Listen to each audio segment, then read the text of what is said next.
ಎನ್ನುವ ಹಾದಿಯಲ್ಲಿ ಜನರ ಪರವಾದ ಸರ್ಕಾರವನ್ನು ಮುನ್ನಡೆಸ್ತಾ ಇರುವ ಸನ್ಮಾನ್ಯ ಮುಖ್ಯಮಂತ್ರಿಗಳು ಎಲ್ಲ ತುಕಡಿಗಳಿಂದ ಗೌರವ ವಂದನೆಯನ್ನು ಸ್ವೀಕಾರ ಮಾಡಿದ್ದಾರೆ.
ಧನ್ಯವಾದಗಳು. ಸಂವಿಧಾನದ ಸಂರಕ್ಷಕರಾದ ಸನ್ಮಾನ್ಯ ಮುಖ್ಯಮಂತ್ರಿಗಳಿಂದ ಇದೀಗ ಶುಭ ನುಡಿ.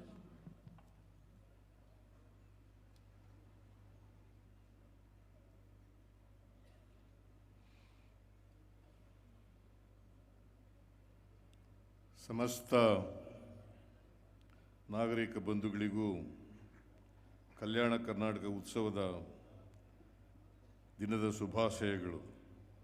1947 ಆಗಸ್ಟ್ 15ರಂದು ದೇಶ ಸ್ವತಂತ್ರ ಪಡೆದ ಸಂಭ್ರಮದಲ್ಲಿದ್ದರೆ ಈ ಭಾಗಕ್ಕೆ ಸ್ವತಂತ್ರ ದೊರೆತಿರಲಿಲ್ಲ. ರಜಾಕಾರರ ದೌರ್ಜನ್ಯ ಮಿತಿಮೀರಿತ್ತು. ತ್ಯಾಗ ಬಲಿದಾನಗಳಿಗೆ ಹೆಸರುವಾಸಿಯಾದ ಈ ನೆಲದ ಅಪ್ರತಿಮ ಹೋರಾಟಗಾರರ ಛಲ ಮತ್ತು ಜವಾಹರ್ಲಾಲ್ ನೆಹರು ಹಾಗೂ ಸರ್ದಾರ್ ವಲ್ಲಭಭಾಯ್ ಪಟೇಲ್ ಅವರ ದೃಢ ನಿಶ್ಚಯದಿಂದಾಗಿ ಒಕ್ಕೂಟ ವ್ಯವಸ್ಥೆಗೆ ಸೇರುವಂತಾಯಿತು.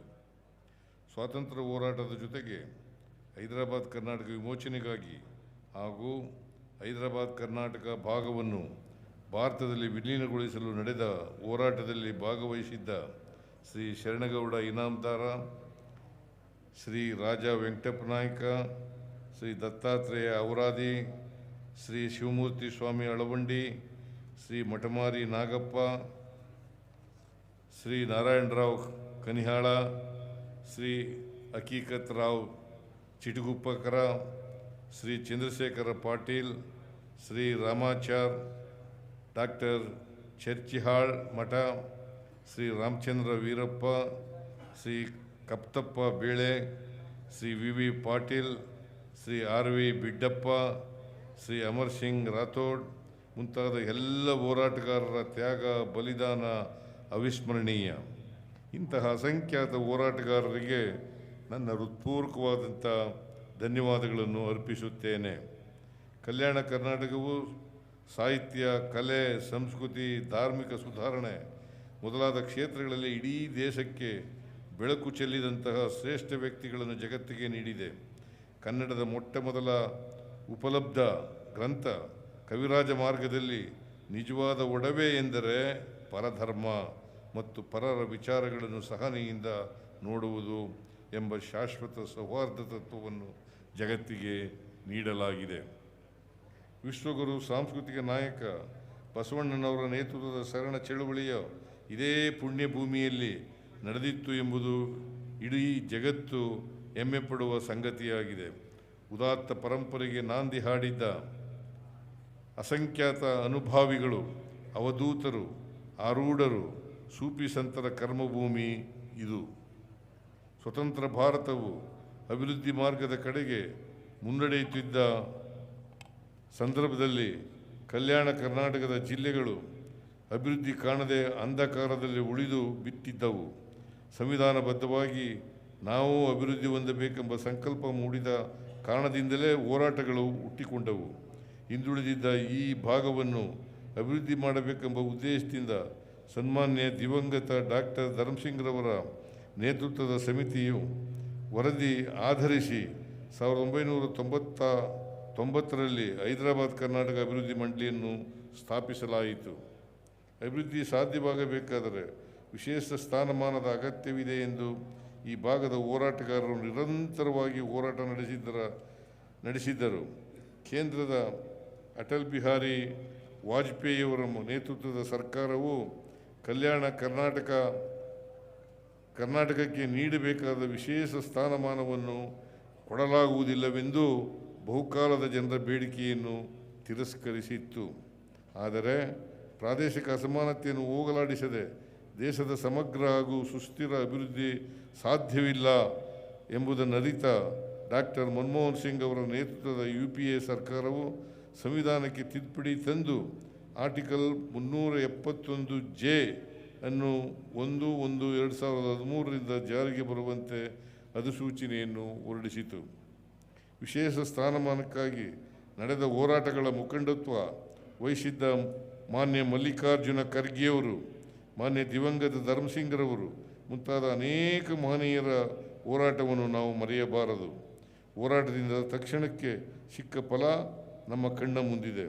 2013ರಲ್ಲಿ ಸಂವಿಧಾನಕ್ಕೆ ತಿದ್ದುಪಡಿ ತಂದು ವಿಶೇಷ ಸ್ಥಾನಮಾನ ನೀಡಿದ ನಂತರ ಇದುವರೆಗೆ ವಿವಿಧ ಇಲಾಖೆಗಳಲ್ಲಿ 1,19,923 ಹುದ್ದೆಗಳನ್ನು ನೇರ ನೇಮಕಾತಿಗೆ ಗುರುತಿಸಿದ್ದು 84,620 ಹುದ್ದೆಗಳನ್ನು ಭರ್ತಿ ಮಾಡಲಾಗಿದೆ.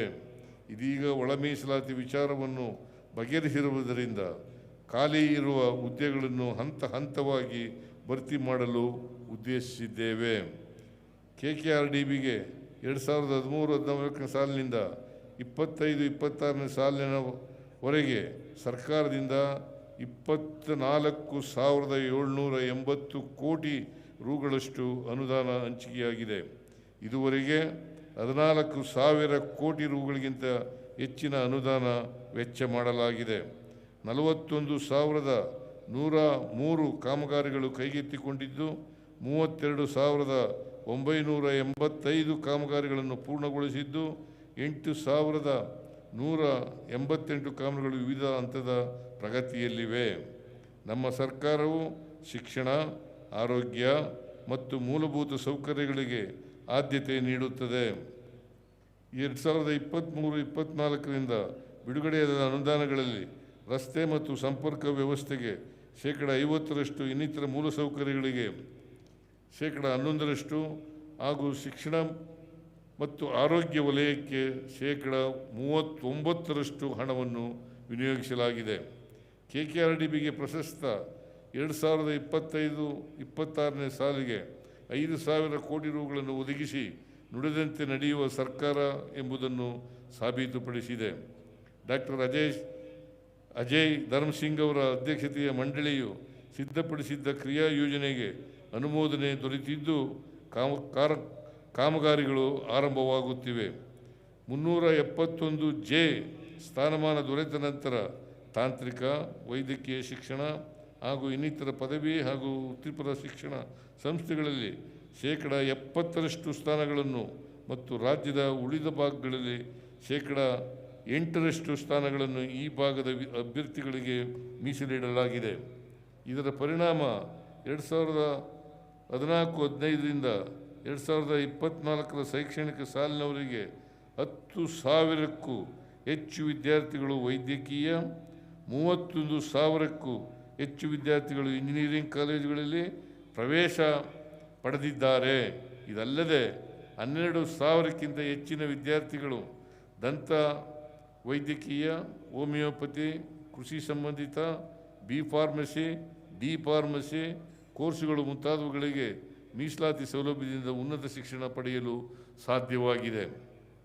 ಡಾಕ್ಟರ್ ನಂಜುಂಡಪ್ಪ ಸಮಿತಿಯ ವರದಿಯ ಅನುಷ್ಠಾನದಿಂದಾಗಿ ಹಿಂದುಳಿದ ತಾಲೂಕುಗಳಲ್ಲಿ ಆಗಿರುವ ಸುಧಾರಣೆಗಳು ಹಾಗೂ ಪ್ರಾದೇಶಿಕ ಅಸಮಾನತೆಯನ್ನು ಹೋಗಲಾಡಿಸಲು ಕೈಗೊಳ್ಳಬೇಕಾದ ಕ್ರಮಗಳ ಕುರಿತು ಪ್ರೊಫೆಸರ್ ಗೋವಿಂದರಾವ್ ಅವರ ಅಧ್ಯಕ್ಷತೆಯಲ್ಲಿ ಸಮಿತಿ ರಚಿಸಲಾಗಿದೆ. ಸದರಿ ಸಮಿತಿಯು ವರದಿ ಸಲ್ಲಿಸಿದ ಕೂಡಲೇ ಸಾಧಕ ಬಾಧಕಗಳನ್ನು ಪರಿಶೀಲಿಸಿ ಅಗತ್ಯ ಕ್ರಮಗಳನ್ನು ಕೈಗೊಳ್ಳಲಾಗುವುದು. ಕಲ್ಯಾಣ ಕರ್ನಾಟಕ ಭಾಗದಲ್ಲಿ ಈ ವರ್ಷ ಹೆಚ್ಚಿನ ಮಳೆಯಾಗಿದ್ದರಿಂದ ಒಂದೆಡೆ ಅಣೆಕಟ್ಟೆಗಳು ಭರ್ತಿಯಾದರೆ ಇನ್ನೊಂದೆಡೆ ಅತಿವೃಷ್ಟಿಯಿಂದ ಬೆಳೆಗಳಿಗೆ ಹಾನಿಯಾಗಿದೆ. ಜಂಟಿ ಸಮೀಕ್ಷೆ ಕಾರ್ಯವನ್ನು ಸಮರ್ಪಕವಾಗಿ ಮಾಡಿ ಬೆಳೆ ಪರಿಹಾರವನ್ನು ಶೀಘ್ರವಾಗಿ ನೀಡಲು ಕಂದಾಯ ಇಲಾಖೆಗೆ ಸೂಚನೆ ನೀಡಲಾಗಿದೆ. ನಮ್ಮ ಸರ್ಕಾರ ಇದುವರೆಗೆ ಸುಮಾರು 1,00,000 ಕೋಟಿ ರೂಪಾಯಿಗಳನ್ನು ಗ್ಯಾರಂಟಿ ಯೋಜನೆಗಳಿಗೆ ವಿನಿಯೋಗಿಸಿದೆ. ಕಲ್ಯಾಣ ಕರ್ನಾಟಕ ಭಾಗದ ಜಿಲ್ಲೆಗಳ ವ್ಯಾಪ್ತಿಯಲ್ಲಿ ಶಕ್ತಿ ಯೋಜನೆಯಡಿಯಲ್ಲಿ 77.6 ಕೋಟಿ ಟ್ರಿಪ್ಪುಗಳಲ್ಲಿ ಮಹಿಳೆಯರು ಉಚಿತವಾಗಿ ಪ್ರಯಾಣಿಸಿದ್ದು, ಇದಕ್ಕಾಗಿ 2,100 ಕೋಟಿ ರೂಗಳಷ್ಟನ್ನು ವೆಚ್ಚ ಮಾಡಲಾಗಿದೆ.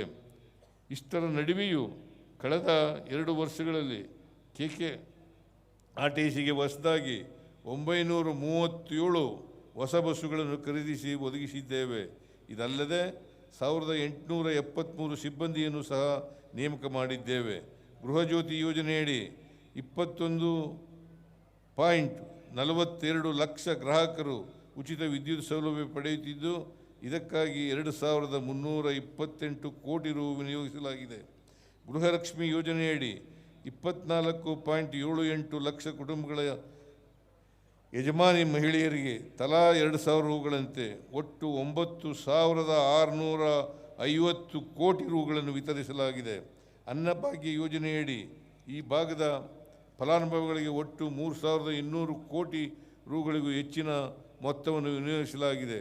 ಯುವ ನಿಧಿ ಯೋಜನೆಯಡಿ 5.75 ಲಕ್ಷ ನಿರುದ್ಯೋಗಿ ಯುವಕ ಯುವತಿಯರಿಗೆ ಒಟ್ಟು 172 ಕೋಟಿ ರೂಗಳನ್ನು ನೀಡಲಾಗಿದೆ. ಈ ಭಾಗದ SSLC ಮತ್ತು PUCಗಳಲ್ಲಿ ಉತ್ತೀರ್ಣರಾಗುವವರ ಪ್ರಮಾಣ ತೀರ ಕಡಿಮೆ ಇದೆ. ಶಿಕ್ಷಣದ ಗುಣಮಟ್ಟ ಕಾಪಾಡಲು ಶಿಕ್ಷಣ ಸಂಸ್ಥೆಗಳ ಮೂಲಸೌಕರ್ಯ ಹೆಚ್ಚಳ ಹಾಗೂ ವಸತಿ ನಿಲಯ ಕಟ್ಟಡ ನಿರ್ಮಾಣ ಹೀಗೆ ಅನೇಕ ಶೈಕ್ಷಣಿಕ ಚಟುವಟಿಕೆಗಳನ್ನು ಹಮ್ಮಿಕೊಳ್ಳಲು ಕಳೆದ 2 ವರ್ಷದಿಂದ ಅಕ್ಷರ ಆವಿಷ್ಕಾರ ಕಾರ್ಯಕ್ರಮ ರೂಪಿಸಿ ಇದುವರೆಗೆ 6,000 ಕೋಟಿ ರೂಗಳಿಗಿಂತ ಹೆಚ್ಚಿನ ಅನುದಾನಗಳನ್ನು ಖರ್ಚು ಮಾಡಲಾಗಿದೆ. ಕಲ್ಯಾಣ ಕರ್ನಾಟಕ ಜಿಲ್ಲೆಗಳಲ್ಲಿ ಒಟ್ಟು 5,267 ಶಿಕ್ಷಕರ ಹುದ್ದೆಗಳು ಖಾಲಿ ಇದ್ದು, ಇವುಗಳನ್ನು ಭರ್ತಿ ಮಾಡಲು ಈಗಾಗಲೇ ಸೂಚನೆ ನೀಡಲಾಗಿದೆ. ಈ ವರ್ಷದಿಂದ 10ನೇ ತರಗತಿಯ ಮಕ್ಕಳಿಗೆ ವಿಶೇಷ ತರಗತಿಗಳನ್ನು ಪ್ರಾರಂಭಿಸುತ್ತಿದ್ದೇವೆ. ಕಲ್ಯಾಣ ಕರ್ನಾಟಕ ಭಾಗದ ಜಿಲ್ಲೆಗಳಲ್ಲಿ ಒಟ್ಟು 350 KPS ಶಾಲೆಗಳನ್ನು ಮುಂದಿನ 2 ವರ್ಷಗಳಲ್ಲಿ ನಿರ್ಮಿಸುವ ಗುರಿ ಹೊಂದಿದ್ದೇವೆ. ಇದಲ್ಲದೆ ಉನ್ನತ ಶಿಕ್ಷಣಕ್ಕೂ ಕಳೆದ 2 ವರ್ಷಗಳಲ್ಲಿ 250 ಕೋಟಿ ರೂಗಳನ್ನು ಒದಗಿಸಿದ್ದೇವೆ.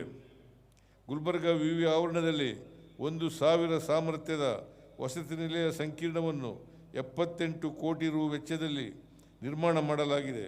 2024-25ರಿಂದ ಈವರೆಗೆ 7 ಜಿಲ್ಲೆಗಳ ವ್ಯಾಪ್ತಿಯಲ್ಲಿ ಹಿಂದುಳಿದ ವರ್ಗಗಳ ವಸತಿ ನಿಲಯಗಳ ನಿರ್ಮಾಣಕ್ಕಾಗಿ 306 ಕೋಟಿ ರು, ಅಲ್ಪಸಂಖ್ಯಾತರ 41 ವಸತಿ ನಿಲಯ ವಸತಿ ಶಾಲೆಗಳ ಕಟ್ಟಡ ನಿರ್ಮಾಣಕ್ಕಾಗಿ 204 ಕೋಟಿ ರು, ಸಮಾಜ ಕಲ್ಯಾಣ ಇಲಾಖೆ ವತಿಯಿಂದ 316 ಕೋಟಿ ರು ವೆಚ್ಚದಲ್ಲಿ 14 ವಸತಿ ನಿಲಯ ವಸತಿ ಶಾಲೆಗಳ ಕಟ್ಟಡಗಳನ್ನು ನಿರ್ಮಿಸಲಾಗುತ್ತಿದೆ. ಇದಲ್ಲದೆ ಈ ಜಿಲ್ಲೆಗಳ ವಸತಿ ನಿಲಯ ವಸತಿ ಶಾಲೆಗಳಿಗೆ 100 ಕೋಟಿ ರು ವೆಚ್ಚದಲ್ಲಿ ಮೂಲ ಸೌಕರ್ಯಗಳನ್ನು ಸಹ ಒದಗಿಸಲಾಗುತ್ತಿದೆ. ಕರ್ನಾಟಕ ರಾಜ್ಯ ವಕ್ಫ್ ಮಂಡಳಿ ಬ್ಯಾಂಕ್ ಖಾತೆಗಳಲ್ಲಿ ಲಭ್ಯವಿರುವ ಬಡ್ಡಿ ಮೊತ್ತದಲ್ಲಿ ಪ್ರದೇಶದ 15 ಮಹಿಳಾ ಪದವಿ ಪೂರ್ವ ಕಾಲೇಜು ಕಟ್ಟಡ ನಿರ್ಮಾಣ ಕಾಮಗಾರಿಯನ್ನು 48 ರೂಗಳ ವೆಚ್ಚದಲ್ಲಿ ಪ್ರಾರಂಭಿಸಲಾಗಿದೆ. ಕಲಬುರಗಿ ಜಿಲ್ಲೆಯಲ್ಲಿ 2,515 ನೂತನ ಅಂಗನವಾಡಿ ಕಟ್ಟಡಗಳನ್ನು 118 ಕೋಟಿ ರೂಗಳ ಅಂದಾಜು ಮೊತ್ತದಲ್ಲಿ 50-50 ಅನುಪಾತದಲ್ಲಿ ಮಹಿಳಾ ಮತ್ತು ಮಕ್ಕಳ ಕಲ್ಯಾಣ ಇಲಾಖೆ ಮತ್ತು KKRDB ಅನುದಾನದಲ್ಲಿ ನಿರ್ಮಿಸಲಾಗುತ್ತಿದೆ. ಈ ಭಾಗದ ಮಕ್ಕಳಿಗೆ ಪರೀಕ್ಷಾ ಪೂರ್ವ ತರಬೇತಿ ನೀಡಲು ಕಲಬುರಗಿಯಲ್ಲಿ ನೈಸ್ ಅಕಾಡೆಮಿ ಸಂಸ್ಥೆ ಸ್ಥಾಪಿಸಿದ್ದೇವೆ. ಪ್ರತಿ ವರ್ಷ ಸುಮಾರು 2,000 ಅಭ್ಯರ್ಥಿಗಳಿಗೆ IAS, KAS, ಬ್ಯಾಂಕಿಂಗ್ ಹಾಗೂ ರಾಜ್ಯ ಸರ್ಕಾರದ ನೇಮಕಾತಿಯ ಸ್ಪರ್ಧಾತ್ಮಕ ಪರೀಕ್ಷೆಗಳಲ್ಲಿ ಇಲ್ಲಿ ತರಬೇತಿ ನೀಡಲಾಗುತ್ತಿದೆ.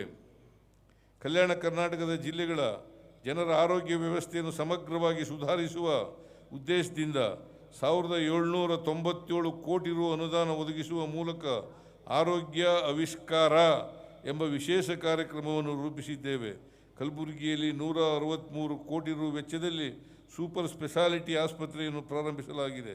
28 ಕೋಟಿ ರು ವೆಚ್ಚದಲ್ಲಿ ಆರೋಗ್ಯ ಸೌಧದ ಕಟ್ಟಡ, ಜಿಮ್ಸ್ ಆಸ್ಪತ್ರೆಯ ಆವರಣದಲ್ಲಿ 90 ಕೋಟಿ ರು ವೆಚ್ಚದಲ್ಲಿ ತಾಯಿ ಮತ್ತು ಮಕ್ಕಳ ಆಸ್ಪತ್ರೆ, 72 ಕೋಟಿ ರು ವೆಚ್ಚದಲ್ಲಿ ಕ್ಯಾನ್ಸರ್ ಆಸ್ಪತ್ರೆ ಮುಂತಾದ ನಿರ್ಮಾಣ ಕಾಮಗಾರಿಗಳನ್ನು ಪ್ರಾರಂಭಿಸಲಾಗಿದೆ. ಕಲಬುರಗಿಯಲ್ಲಿ ನಿಮಾನ್ಸ್ ಮಾದರಿಯ ಸಂಸ್ಥೆಯನ್ನು ಸ್ಥಾಪಿಸಲು 100 ಕೋಟಿ, ಇಂದಿರಾ ಗಾಂಧಿ ಮಕ್ಕಳ ಆರೋಗ್ಯ ಘಟಕ ಸ್ಥಾಪನೆಗೆ 221 ಕೋಟಿ ಒದಗಿಸಲಾಗಿದೆ. ಪ್ರಾದೇಶಿಕ ಎಂಡೋಕ್ರೈನಾಲಜಿ ಕೇಂದ್ರಗಳನ್ನು ಆರಂಭಿಸುವುದಕ್ಕಾಗಿ 50 ಕೋಟಿ ರು ನೀಡಲಾಗಿದೆ. ಬೀದರ್ ಸರ್ಕಾರಿ ವೈದ್ಯಕೀಯ ಕಾಲೇಜು ಆಸ್ಪತ್ರೆಯಲ್ಲಿ ಕ್ಯಾನ್ಸರ್ ಪತ್ತೆ ವಿಭಾಗವನ್ನು ಆರಂಭಿಸುವುದಕ್ಕಾಗಿ 18 ಕೋಟಿ, ಕೊಪ್ಪಳ ವೈದ್ಯಕೀಯ ವಿಜ್ಞಾನ ಸಂಸ್ಥೆಯ ಅಧೀನದಲ್ಲಿ ಸೂಪರ್ ಸ್ಪೆಷಾಲಿಟಿ ಆಸ್ಪತ್ರೆ ಆರಂಭಿಸುವುದಕ್ಕಾಗಿ 100 ಕೋಟಿ, ರಾಯಚೂರಿನ ರಾಜೀವ್ ಗಾಂಧಿ ಸೂಪರ್ ಸ್ಪೆಷಾಲಿಟಿ ಆಸ್ಪತ್ರೆಯ ಆವರಣದಲ್ಲಿ ಪೆರಿಫೆರಲ್ ಕ್ಯಾನ್ಸರ್ ಚಿಕಿತ್ಸಾ ಘಟಕ ಸ್ಥಾಪಿಸಲು 50 ಕೋಟಿ, ಯಲಬುರ್ಗಾ, ಜೇವರ್ಗಿ ಮತ್ತು ಯಾದಗಿರಿಯಲ್ಲಿ ಹೊಸದಾಗಿ ನರ್ಸಿಂಗ್ ಕಾಲೇಜುಗಳನ್ನು ಆರಂಭಿಸಲು ಒಟ್ಟು 18 ಕೋಟಿ ರು ಅನುದಾನ ಒದಗಿಸಲಾಗಿದೆ. ಕಲಬುರಗಿಯ ಶ್ರೀ ಜಯದೇವ ಹೃದ್ರೋಗ ವಿಜ್ಞಾನ ಮತ್ತು ಸಂಶೋಧನಾ ಸಂಸ್ಥೆಯ ಆಸ್ಪತ್ರೆ ಕಟ್ಟಡ ಮತ್ತು ಉಪಕರಣಗಳಿಗಾಗಿ 287 ಕೋಟಿ ರುಗಳನ್ನು ಒದಗಿಸಿದ್ದೇವೆ. ಆಸ್ಪತ್ರೆಯು ಈಗಾಗಲೇ ಸಮರ್ಪಕವಾಗಿ ಕಾರ್ಯನಿರ್ವಹಿಸುತ್ತಿದ್ದು, ಇದರಿಂದ ಹೃದ್ರೋಗಿಗಳಿಗೆ ಅತ್ಯುತ್ತಮ ಸೇವೆ ಸಿಗುವಂತಾಗಿದೆ. 9.60 ಕೋಟಿ ರುಗಳ ಮೊತ್ತದಲ್ಲಿ KKRDB ಹಾರ್ಟ್ ಲೈನ್ ಯೋಜನೆಗೆ ಇಂದಿಲ್ಲಿ ಚಾಲನೆ ನೀಡಲಾಗುತ್ತಿದ್ದು, 32 ಆಂಬ್ಯುಲೆನ್ಸ್ಗಳನ್ನು ಹೃದಯಘಾತದ ತುರ್ತು ಸಂದರ್ಭದಲ್ಲಿ ಅವಶ್ಯಕವಾಗಿರುವ ಉಪಕರಣಗಳೊಂದಿಗೆ ಆರೋಗ್ಯ ಇಲಾಖೆಗೆ ಹಸ್ತಾಂತರಿಸಲಾಗುತ್ತಿದೆ. ರಾಯಚೂರಿನಲ್ಲಿ ಏಮ್ಸ್ ಸಂಸ್ಥೆಯನ್ನು ಸ್ಥಾಪಿಸಲು ನಮ್ಮ ಸರ್ಕಾರವು ಅಗತ್ಯವಿರುವ ಎಲ್ಲ ನೆರವನ್ನು ಒದಗಿಸಲು ಸಿದ್ಧವಿದೆ. ಕೇಂದ್ರಕ್ಕೆ ಹಲವಾರು ಪತ್ರಗಳನ್ನು ಬರೆದಿದ್ದೇವೆ. ಸ್ವತಃ ಕೇಂದ್ರದ ಸಚಿವರುಗಳನ್ನು ಭೇಟಿ ಮಾಡಿ ಒತ್ತಾಯಿಸಿದ್ದೇವೆ. ಆದರೂ ಸಹ ಕೇಂದ್ರ ಸರ್ಕಾರ ಕಿಂಚಿತ್ತೂ ಸಹಕಾರವನ್ನು ತೋರಿಸುತ್ತಿಲ್ಲ. ಹಾಗಾಗಿ ಕೇಂದ್ರ ಸರ್ಕಾರವು ಕೂಡಲೇ ಏಮ್ಸ್ ಸಂಸ್ಥೆ ಪ್ರಾರಂಭಿಸಲು ಕ್ರಮ ವಹಿಸಬೇಕೆಂದು ಒತ್ತಾಯಿಸುತ್ತೇನೆ. ಮಾನ್ಯ ಮಲ್ಲಿಕಾರ್ಜುನ ಖರ್ಗೆಯವರ ಕನಸಿನಂತೆ ಕಲಬುರಗಿಯನ್ನು ರೀಜನಲ್ ಹೆಲ್ತ್ ಹಬ್ ಮಾಡುವತ್ತ ಹೆಜ್ಜೆ ಇಟ್ಟಿದ್ದೇವೆ. ಈ ಭಾಗದ ಜನರು ಚಿಕಿತ್ಸೆಗಾಗಿ ದೂರದ ಬೆಂಗಳೂರು, ಮುಂಬೈ, ಹೈದರಾಬಾದಿಗೆ ಹೋಗುವುದನ್ನು ತಪ್ಪಿಸಿ ಇಲ್ಲಿಯೇ ಗುಣಮಟ್ಟದ ಚಿಕಿತ್ಸೆ ನೀಡುವುದು ನಮ್ಮ ಉದ್ದೇಶವಾಗಿದೆ. ಈ ಭಾಗದಲ್ಲಿ ಬೆಳೆಯುವ ರುಚಿಕರವಾದ ಮಾಲ್ದಂಡಿ, ಜೋಳವಾದ